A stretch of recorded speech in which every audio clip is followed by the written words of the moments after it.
За одоо бид 2 дугаар хэсэг буюу нөхөр даалгавраа болъё. 2-1 А-ууд энэ А тоог суурийн хуваарийн иргэцнал бас чөлөөлнө. За ингийн тулд энэ хуваараа өчтгөн задлаа.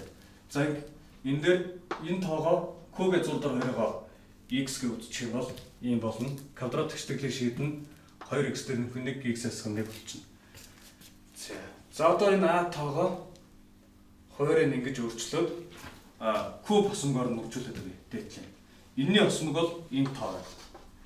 За энэ тооны кубын хосмог бол энэ байна. За доор болохоор энэний куб дээр нэгийн кубыг нэмэхээр 17 гараад ирнэ. Энд 2-оос 1-ээс 1 гар. За одоо дээдлээ задлахаар задлаад эвгдэх гэх юм бол кубын зур дээр 4-ийн өмнөх коэффициент 7, кубын зур дээр 2-ийн өмнөх коэффициент 3.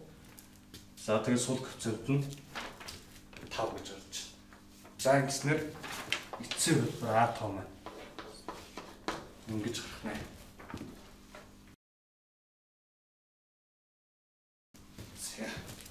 За одоо 22 бодлого бол функц маань энд байж байна. За тэгээ энэ дээр бид нэр ийм арга ашиглана. Энэ хоёр утга адилхан байвал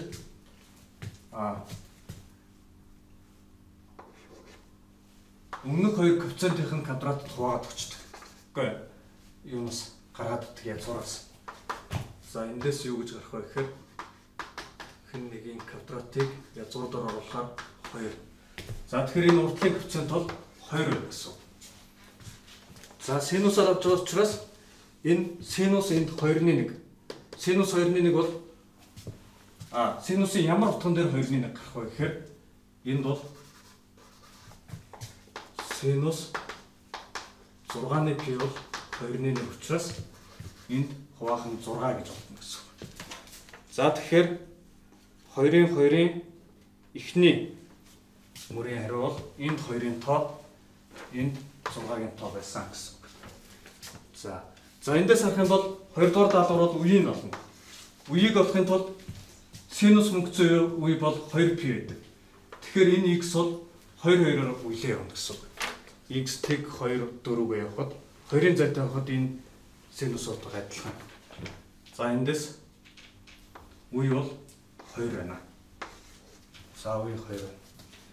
За одоо бид f(x) нь 1-ээс их байх шийдийг болно.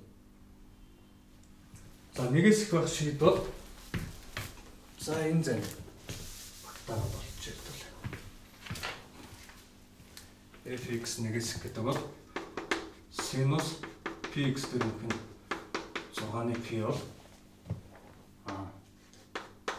2-1-ээс их гэдэг.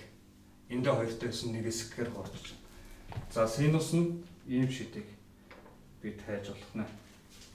За эндээс синус 2-1-тэй тэнцэх шийдүүд бол хэдэд вэ? За px дээр нөхөн 6-ны π бол 1-р 6-ны π гэж болно.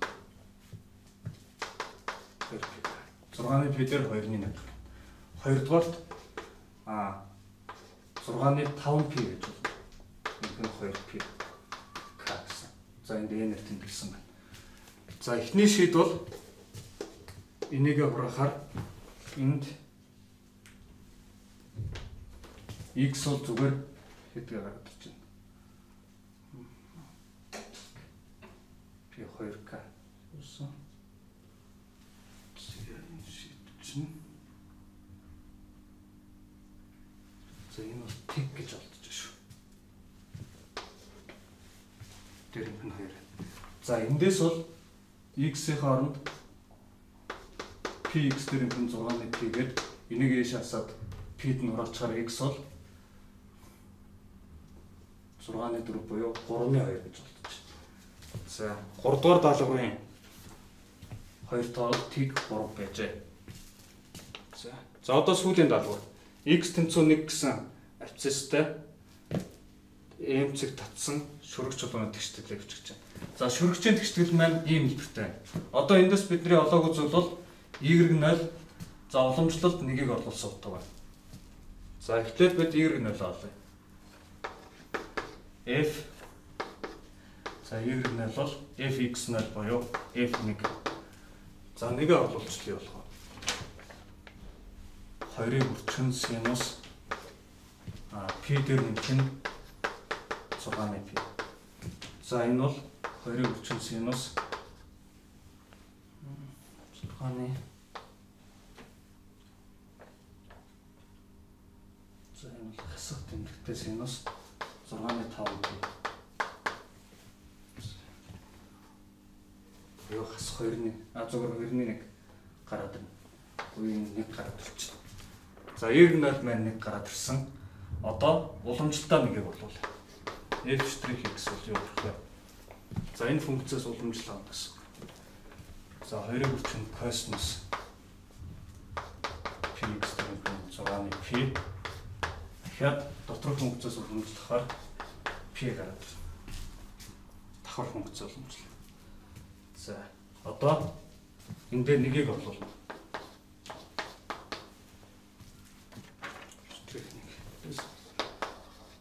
Косинус p дээр нөхөн 6-ны p. За энэ бол 2-ны хасах тэмдэгтэй 2 язгуурдаа 3 өчгөн p болно. За эндээс хасах 3-ны p болно. За тэгэхээр манай тэгштгэл бол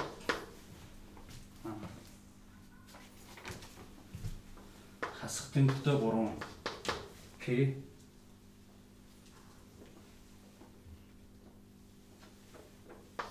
x-с 1 1 бол.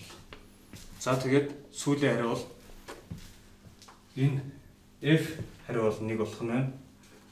Энэ бол энэ язгуурдаар 3 гэсэн. За ингэснээр 4 даалгавар дөрвөлээ. Гүйцэтгэв. За одоо бид 2-ын 3 дугаар бодлоо гэдэг. Хайрцагт 1-ээс 7 хүртэл дугаартай 7 үзрээс 4 үзэр зэрэг сугалсан байна. За тэгээд бүгд сонгоод дугаартай байх магадлал гэж. За эхлээд бид нийт магадлал олъё. 7 үзрээс 4-ийг сугалах боломжийн тоо бол C7-оос 3. 4. За 7-гийн факториалыг 4-ийн факториал 3-ийн факториал хуваалаа. 5 зургаад 7-г 3-ийн факториал буюу 35. За энэ бол нийт боломж.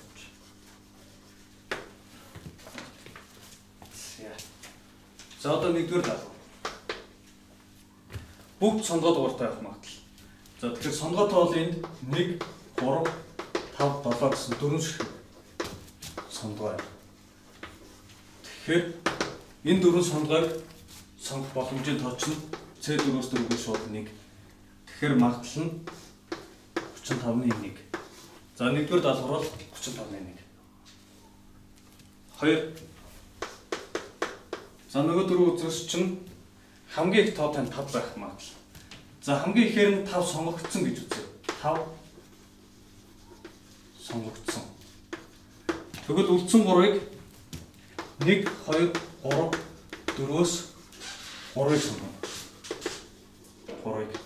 За энэ боломжийн тоо бол C4-өөс 3 буюу C4-өөс 3 бол 4 гараад. Тэгэхээр манай магадлал бол 35-ны 4 боллоо. За 2-р даалгавар бол 35-ны 4. За 3-р даалгавар. Үржүүр нь тэгш байх ёстой. Үржүүр тэгш. За тэгэхээр бид магадлалаа нийт магадлал маань ингээ 1 байна. Эндээс үржүүр нь тэгш байх магадлал энэ сонгоо авах магадлал ингэ өгдөж. За тэгээд үржүүр тэгш байхыг тооцоход яга хэцүү байгаа вэ гэхээр 2 гэдэг тоо ороод ирэхдээ үржүүр тэгш болчихно. За тэгээд маш олон боломж байгаа учраас бид нар энэ хэсгийг тооцохгүй үзье. Үржүүр нь сонгоо авах боломж бол дөрвөлөө сонгоо авах боломжийг олохтой адилхан. Бидний өмнө олсноор дөрвөлөө сонгоо авах магадлал бол за энэ хэсэг бол 35-ны 1 гэж олгосон.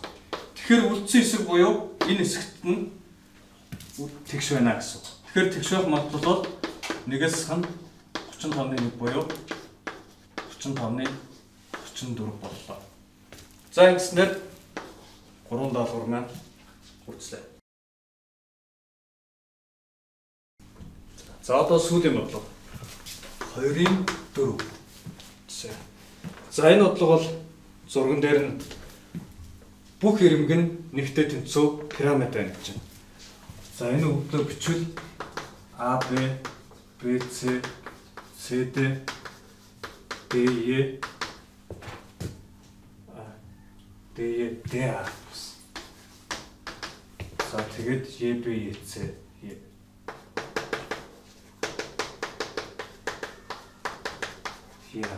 Энэ бол бүх нэгтэй тэнцүү гэсэн. За тэгээ энэ дотор бөмбөрцөг багтаасан байна. За бидний эхний олох зүйл бол суурийн диагоналыг олгож байна. Суурийн диагонал гэдэг бол ABC-гийн диагонал буюу AC болно. За Пифагорын теорем хэдүүл ашиглана. AC квадрат бол AB квадрат мөн AC квадрат гэхээс 2 гараад.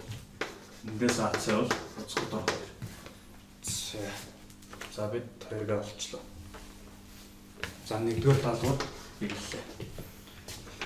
Диагонал огтлын талбай гэдэг бол энэ диагоналын дариулаад оройг дариулаад огтлоход талбай хэд байхаа гэсэн. Ерөөсөө бид S AEC тэнцүү хэд вэ гэдгийг олно гэсэн. За AEC-гээ зураад үзье. А EC. За энэ зав 1 энэ язгуур 2 байна. Эндээс харах юм бол энэний квадрат байгаа учраас энэ өнцөг 90 байна гэсэн үг. Тэгэхээр бидний олох зүйл маш амархан болж байна. А яцаа бол 1-ийг үржих 1 хуваах 2 буюу 2-ны 1 боллоо. За диагонал огтлын талбай бол 2-ны 1 байна гэсэн. За одоо бид пирамидын эзлэхүүнийг олъё. Пирамидын эзлэхүүнийг олохын тулд за энэ AEC-гээс өндөр болгох юм бол яг энэ төв OC дээр буусан гэж үзье. Өндөр тааш. За тэгвэл энэ O маань энэ зурган дээр ч гэсэн гарчна. AC дээр орших учраас. За өндөр болглаа. Энэ утгаараа 20-ны язгуур 2 байна. 20-ны язгуур 2 байна. Энэ өндөр бас энэ талбайгаас олчж болно. Ааш. За аашиг үржих нь AC хуваах 2 бол энэ талбай буюу 2-ны 1. За эндээс AC маань язгуурын дор 2 учраас ааш бол 2-ны язгуур дор 2 болно гэсэн. За өндөр мэдгдсэн учраас бид эзлэхүүнийг олж чадна. Эзлэхүүн ABCD бол суурийн талбайг өндөрөөр үржүүлээд 3 хуваадаг. За гэтэл суурийн талбай бол нэгч квадрат учраас 1 өндөр бол 2-ны язгуур дор 2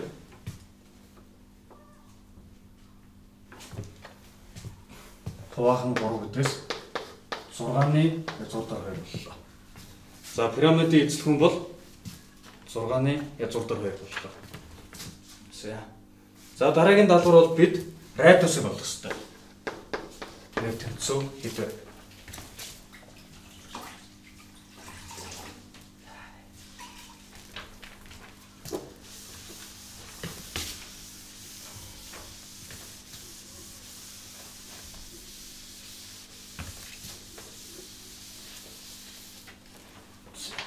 За бид энэ дотор багтсан бөмбөрцгийн радиусыг олгож байгаа.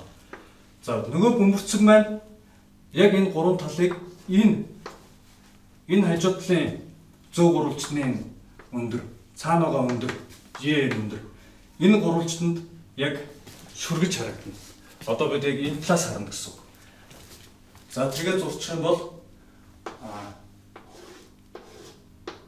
за энд М цэг байна, энд М цэг байна, энд Е цэг байна. За энд бол манай бөмбөрцөг байна. За энэ радиусыг бид олох ёстой.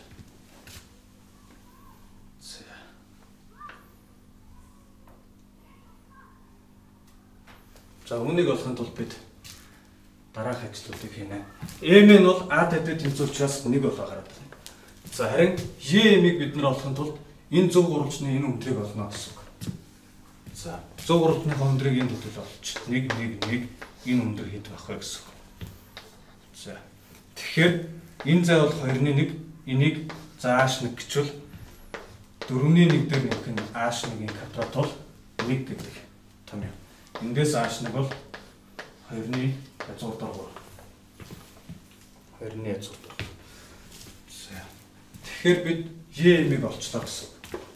2-ны язгуурдаар 3. Энэ зай бол 2-ны язгуурдаар 3. За тэгээ өндрийг хэдүүлээ ийм том янаас олно.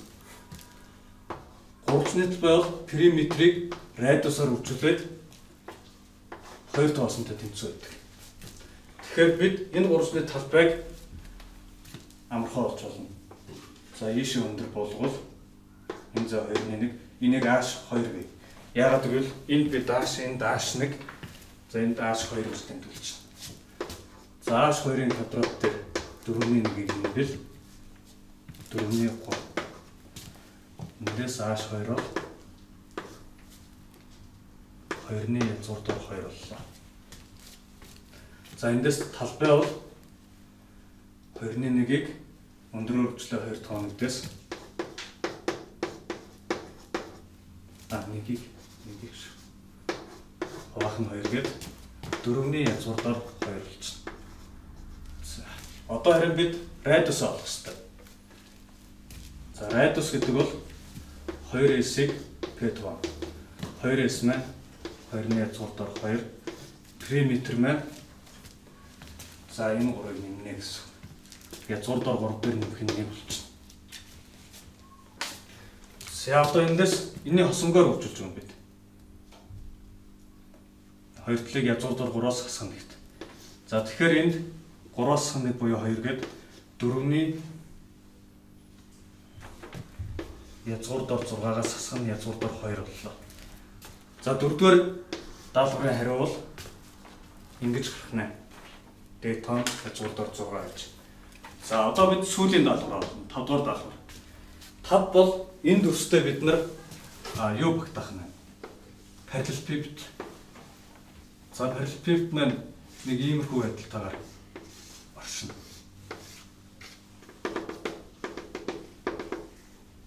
За энэ бас бүгд таслахаа зураасаар юм харагдана. За би бүтгэн зураасаар харуулъя. Энэ parallelepiped-ийн хамгийн их талбайг олгосон байна.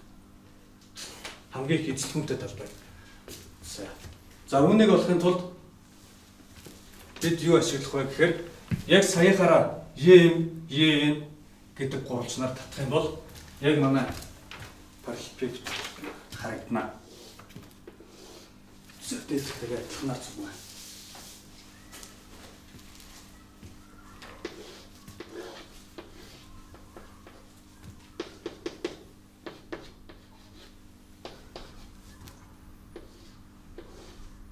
За ингэж харагдах ба. За бидний энэ өндөр бол ингэж харагдана. Одоо эндээс бид харж байгаа учраас. За энэ өндрөө x гэж байна. За тэгээд энэ бол цаашаа квадратын тал болно. За тэгэхээр бидний энэ эзлэхэн бол өндөр нь x болсон. Тэгээд суурийн талбай суур гэж бичиж. За одоо бид энэ суурийг x-ээр илэрхийлж чадвал куб тэгштгэл гарч ирнэ. За үүнийг гаргая. За энд нэг байна.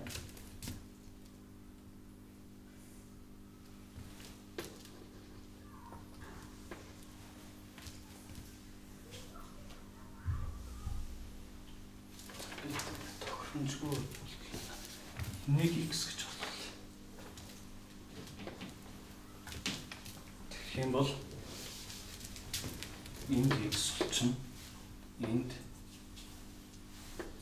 1-ээс 2x болоод. За. Одоо эндээс арай өндөр болж болно гэсэн. За эндээс иш өндөр. За тэгээ энд төсөө бичнэ. Энэ өндрийг H3 гэвэл за энд H3 болчихно. Энэ өндрийг энэ өндөрт харьцуулсан нь энийг энэ том тарьцсан энийг энэ тарьцтай тэнцүү гэдгээс H3-ыг энэ өндөр бол бидний олсноор H2 байна.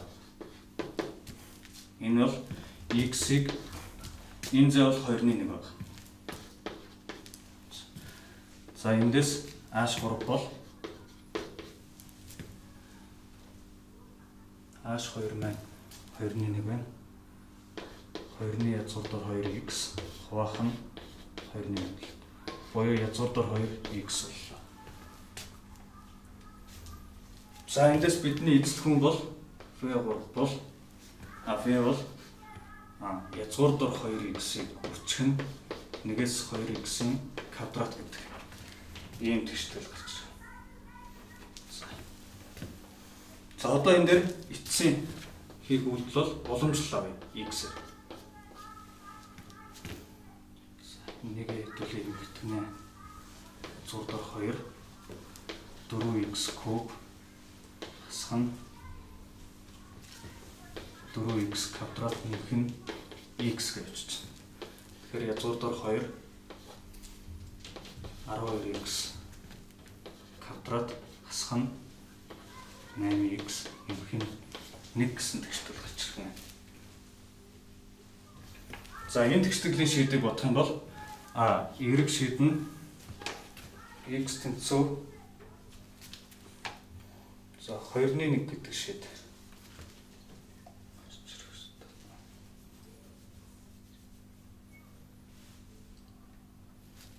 За 2-1 гэдэг шийд гарч ирж байна.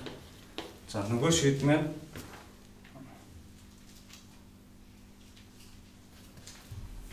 6-1 гэдэг шийд байна. За энд болсон x-ийг бид нар олуулснаа. За эзлэх хүн маань гарч ирэх нэ. За энэ дээр за сүүлийн даалгавар нэлээд урт болж байна. 12x квадратаас 8x энэ тэгштгэлийн шийд бол x тэнцүү 2-1 x тэнцүү 6-1 гэсэн шийд. За одоо энэ хоёр тэгштэглээ энд оруулснаар манай эзлэх хүн гарч ирнэ. За энэ x бол 2-1 байх боломжгүй тий. Яг энэ талтайгаар тэнцээд байна гэсэн үг шүү дээ. Тэгэхээр энэ шийд маань угаасаа шууд эзлэх хүнийг тэгэлчих юм байна. За тэгэхээр бид 6-1 оруулаад эцсийн шийд гаргах гэсэн. Язгуурдаар 2-ыг үрчгэн 6-1 үрчгэн нэгээс нь 3-1. За эндээс эзлэх хүн маань үрчгэн 9-ний 4 болох. За энэ хоёр хуваагдсанаар 2-ыг үрчгэн язгуурдаар 2 27. За эцсийн шийд маань энэ боллоо. За тодорхой даалгаврын хариу энэ. За